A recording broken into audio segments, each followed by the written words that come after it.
Today we'll be looking at 10 of the best rogue decks to play in May 2023. The parameters for a deck being included in this video are simple. The deck was not included in this month's top 10 video, and the deck had a respectable placement at a recent sanctioned event. Don't forget to subscribe for more Pokemon TCG content and support my channel using PotownStore.com for all of your PTCG live code card needs. Dragon Shield sleeves, the best sleeves in the game. PokemonCard.io for creating deck lists and sharing them with the community. And Into the AM, outfitting your passion. Find coupon codes and links in the description down below. These decks are in no specific order, so let's start with Dialga Vstar. Back in March, Dialga Vstar Magnezone surprised everyone with a top 16 placement at Regional League Bangkok. Dialga Vstar, which has been a less than popular V-Star Pokemon, wasn't even the most shocking part about this deck. It was paired with Magnezone from Astral Radiance with the Giga Magnet ability. Once during your turn, you may look at the top 6 cards of your deck and attach any number of Metal Energy cards you find there to your Pokemon in any way you like. This ability was not considered to be very competitive since it's on a Stage 2 Pokemon and doesn't even guarantee you any energy cards, but this specific deck played 20 basic Metal Energies to drastically increase those odds. This deck list also included one Magnezone EX as an additional attacking option and Rotom V for its ability to draw cards. We're not actually done talking about Dialga yet, since Ramon Davila piloted Lost Zone Dialga Vstar to a Day 2 finish in Portland. This deck functions similar to most Lost Zone style decks, using Comfey and Colress's Experiment to accrue cards in the Lost Zone, which unlocks the effects of Cramorant and Mirage Gate.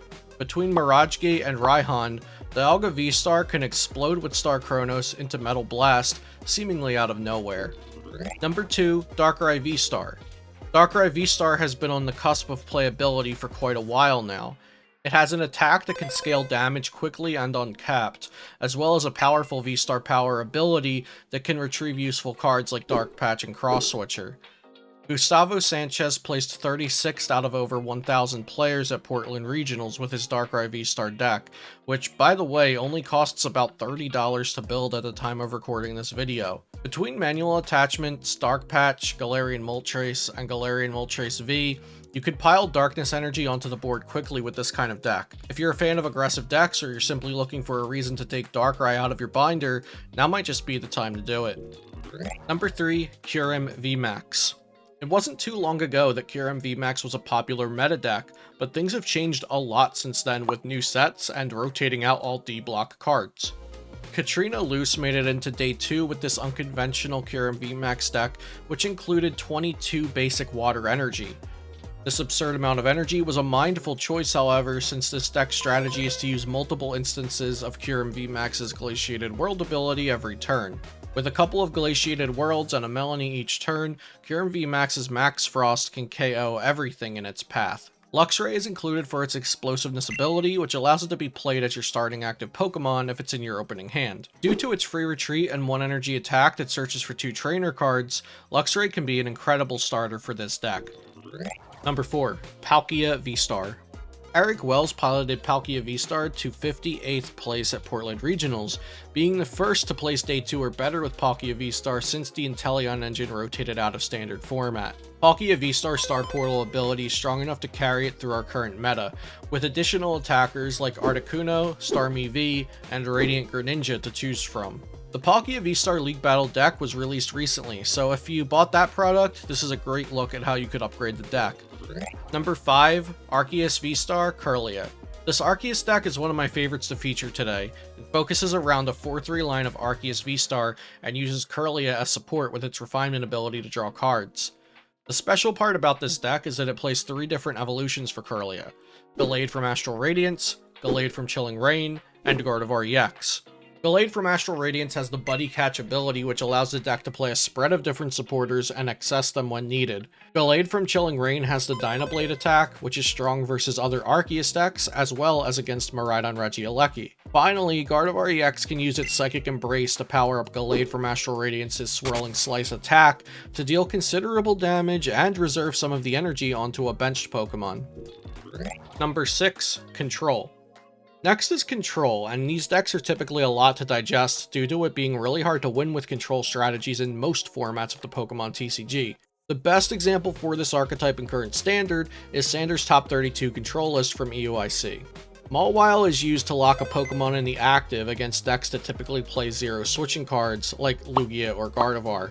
Once the Pokemon is stuck in the active, you just use Tempting Trap until they have naturally decked out by drawing every turn. Some decks choose Snorlax with block for this strategy as well. Shadow Rider Calyrex V can single-handedly beat Mew Vmax with its Shadow Mist attack, never allowing them to attach a double turbo energy. If Mew gets energies attached, you can remove them with Yveltal's Cry of Destruction and Crushing Hammers. Mimikyu V is included for its Dummy Doll ability, which says your opponent cannot damage his Pokemon next turn.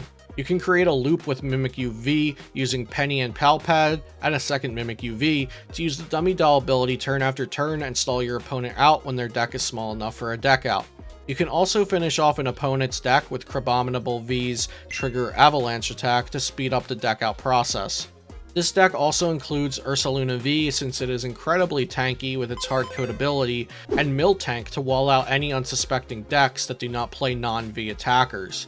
If you're looking for a different way to play the game that is challenging and rewarding, a control deck like this will certainly scratch the itch. Number 7. Miraidon Flaaffy. Technically, Miraidon was one of my top 10 decks this month, but in the form of Miraidon Regidrago Vmax. Most outspoken community members had expressed that Miraidon Flaaffy was not a top deck in this format, so Miraidon Flaaffy's top 8 appearance in Portland warranted its inclusion in today's video. Using Miraidon to set up your board of lightning Pokemon, you can reliably build a strong board every game. Flaaffy's Dynamotor ability means you don't have to rely on Electric Generator like the Regieleki variant does. Magnezone V and Vstar are great against Lost Zone decks, since Magnezone V can grab Manaphy and KO it with Magnetic Tension, and then Magnezone Vstar can KO 2 Pokemon with Electrostar. Raikou V is a solid general attacker with the Fleet-footed ability as a nice bonus, and Raichu V can realistically KO anything in the game. Number 8. Arcanine EX. For number 8, we're going down to the local level to recognize a top 8 League Cup finish with Arcanine EX. This deck looks underpowered and a bit frail, with its 4 of attacker Moltres doing a max of 90 damage, and taking itself down to 100 damage with Magma Basin to deal that damage. However, that 90 damage puts any Pokemon in knockout range of Arcanine EX's Bright Flame the following turn, as well as Entei V's Burning Rondo in most cases. Radiant Heatran's Raging Blast can quickly get out of hand with how fast its damage scales up. I don't think this deck can consistently stand up to Lost Zone variants, but it seems like a decent and functional deck that can consistently act on its strategy. Number 9. Arceus Rayquaza Vmax. This next deck also includes Radiant Heatran and Magma Basin, but the rest is very different. This Arceus Vstar Rayquaza Vmax placed top 4 at a League Cup, so it's a perfect example of a rogue deck to feature. Rayquaza Vmax was one of the biggest disappointments in recent memory, since it looks so strong with an ability that draws cards and an attack with incredible damage potential, but it ended up having very little impact on the competitive metagame. This looks like it might just be Rayquaza Vmax's best chance at relevancy, aiming to take a few big KOs with Max Burst and Radiant Heatran's Raging Blast. I'd imagine this is another deck that suffers against Lost Zone variants, since they favorably trade with their single prize Pokemon. Number 10. Arceus Regidrago Vstar. This deck list was piloted to a top 4 League Cup finish. It uses Regidrago Vstar to copy attacks from Hisuian Goodra Vstar, Duraludon Vmax, and Giratina Vstar, all Pokemon which we've seen paired with Arceus Vstar to win championships in the past. This deck uses a couple of new cards, Arven and Messagoza, but it should really gain a boost from Noivern EX in Paldea Evolved. Let me know if there's any rogue decks that I missed that should have been in this video. If you enjoyed seeing competitive decks outside of the top 10 and would like to see more videos like this, let me know in the comments down below and subscribe for more. Thanks for watching here on Celio's Network.